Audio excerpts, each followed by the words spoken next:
Hello नमस्ते। आज फेरि एउटा सानो भिडियो लिएर चाहिँ तपाईँहरूको अगाडि आइसकेँ। फर्स्टमा चाहिँ स्वागत गर्न चाहन्छु मेरो च्यानल प्रणिता गार्डनमा।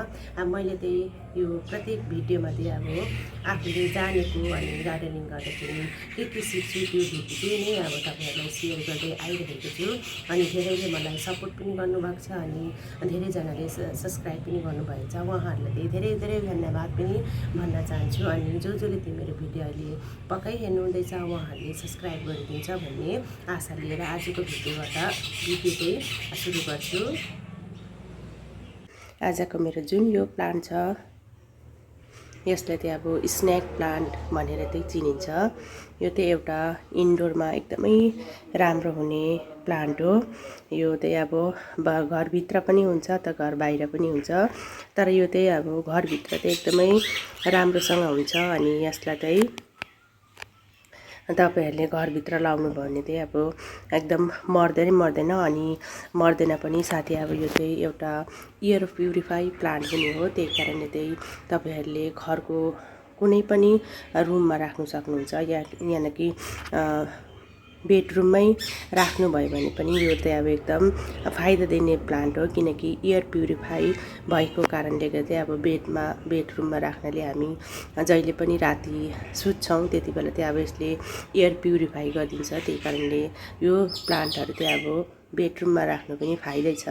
किनभने अब रातमा चाहिँ प्रायः प्लान्टहरूले कार्बन डाइअक्साइडै छोड्छ भने चाहिँ यसले चाहिँ अब एयरलाई प्युरिफाई गर्छ। त्यसै कारणले तपाईँहरूले यसलाई बेडरुममा राख्नु सक्नुहुन्छ। यो चाहिँ एकदमै राम्रो यसले चाहिँ लुक दिन्छ घरभित्र चाहिँ। यसको चाहिँ भेराइटी अरू पनि आउँछ, धेरै भेराइटीहरू आउँछ यसको भेराइटी। अनि यो चाहिँ नर्मल छ भने चाहिँ यसको भेराइटीहरू एकदमै छ। अनि तपाईँहरूले चाहिँ यो चाहिँ लाउनु भयो भने चाहिँ जुन प्लास्टिकको एकदमै कच्चा टाइपको जुन पटहरू आउँछ त्यस्तोमा चाहिँ नलाउनुहोस्। किनकि यसको फेदबाट चाहिँ जब अब नयाँ अर्को बच्चाहरू निस्किन्छ त्यति बेला चाहिँ अब त्यो जुन पतला प्रकारको गमला हुन्छ त्यसलाई चाहिँ यसले एकदमै फुटाएर नै अब नयाँ आउँछ। त्यही कारणले चाहिँ त्यस्तोहरू चाहिँ तपाईँहरूले अब त्यो कच्चा गमलाहरू चाहिँ नलाउनु होला। यसरी भन्दा तपाईँहरूलाई म देखाउन पनि चाहन्छु। हेर्नुहोस्, यो चाहिँ मेरो एकदमै हेर्नुहोस्, यस्तो एकदमै कच्चा टाइपको चाहिँ गमला थियो, त्यही भएर चाहिँ मैले यसमा लगाइदिएको थिएँ। तर हेर्नुहोस् यसको अब यसरी बढेर गयो। यसलाई यो गमला एकदमै फाड्नु आँटेको छ। त्यही भएर चाहिँ तपाईँहरूले चाहिँ यसमा चाहिँ अब जुन पटमा लाउनुहुन्छ अलिक पक्का टाइपको बलियो पटमा लगायो भने चाहिँ एकदमै राम्रो हुन्छ। तपाईँहरूले यसलाई एउटा लगाइदिनुहोस्, त्यसपछि यसरी यो पप्सहरू निस्किँदै एकदम ठुलो यसरी बनिन्छ। त्यसरी चाहिँ अब तपाईँहरूले लाउनुहोस्। यो चाहिँ तपाईँहरूले घरभित्र राख्नु भने एकदमै राम्रो देखिने प्लान्ट हो। त्यही कारणले तपाईँहरूले यसलाई घरभित्र लाउन सक्नुहुन्छ। यसलाई चाहिँ अब एकदमै केयर गर्नुपर्ने प्लान्ट पनि होइन। यसलाई चाहिँ तपाईँहरूले सालमा 2 पल्ट मल हाल्दा पनि यो प्लान्ट एकदमै राम्रो हुन्छ। अनि एउटा कुरा चाहिँ त्यो चाहिँ अब मेरो जुन एक्सपिरियन्स भन्न चाहन्छु, यो चाहिँ प्लान्ट चाहिँ जहाँ चाहिँ लगाइन्छ त्यहाँ चाहिँ एकदमै साँपहरू चाहिँ एकदमै आउँदैन। किनकि मेरो घरमा पनि पहिला चाहिँ अब साँपहरू एकदमै आउँथ्यो। तर मैले यो प्लान्ट चाहिँ अब मैले लगाएँ त्यसपछि चाहिँ जुन साँपहरू चाहिँ एकदमै देखिनु छोड्यो।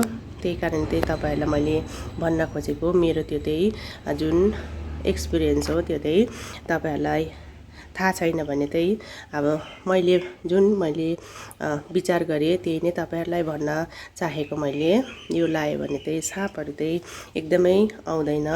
सायद त्यसैले पनि हुनसक्छ यसलाई स्नेक प्लान्ट नाम दिएको। यो प्लान्ट तपाईँहरूले लाउन सक्नुहुन्छ। एकदमै कम देखभाल अनि एकदमै घरभित्र पनि लाउन सक्ने, इन्डोर आउटडोर दुइटै ठाउँमा हुने प्लान्ट यो तपाईँहरूले लाउन सक्नुहुन्छ। यो चाहिँ अब जहिले पनि लाउँदा चाहिँ अब यो उम्रिहाल्छ। तपाईँहरूले यस्तोलाई यसलाई उखालेर अर्को गमलामा लाउनुहोस्। त्यही गमलामा एउटैले धेरै यसरी निस्किँदै ठुलो बोट भइहाल्छ। त्यसरी तपाईँहरूले लाउन सक्नुहुन्छ। अनि यो चाहिँ एनी टाइम कुनै पनि टाइम तपाईँहरूले लाउन सक्नुहुन्छ यो प्लान्टलाई। अन्त यो एउटा पर्मानेन्ट प्लान्ट हो, यो मर्दैन पनि। तपाईँहरूले राम्रोसँग ध्यान दिनुहोस्, केयर गर्नुहोस्। यो तपाईँहरूको गार्डनमा सधैँभरि रहन्छ अनि तपाईँको गार्डनलाई एकदमै सुन्दर देखिन्छ। साथै घरको भित्र लगाउनु भने एयरलाई पनि प्युरिफाई गर्छ, साथै घरको जुन डेकोरेसन पनि तपाईँहरूको हुन्छ। फ्रेन्ड्स, आजलाई चाहिँ मैले यो भिडियो तपाईँहरूलाई के कस्तो, आजको भिडियो चाहिँ तपाईँहरूलाई के कस्तो लाग्यो, मन पर्यो भने लाइक अवश्य गरिदिनु होला अनि तपाईँहरूको प्रतिक्रिया पनि लेखिदिनु होला। साथै मेरो भिडियो जसले हेर्नुहुँदैछ उहाँहरूले सब्सक्राइब गर्नु पनि नभुल्नु होला। आजलाई चाहिँ म यतिमै बिदा लिन चाहे। अर्को भिडियोमा भेट्नेछु। तबसम्मलाई बाई बाई।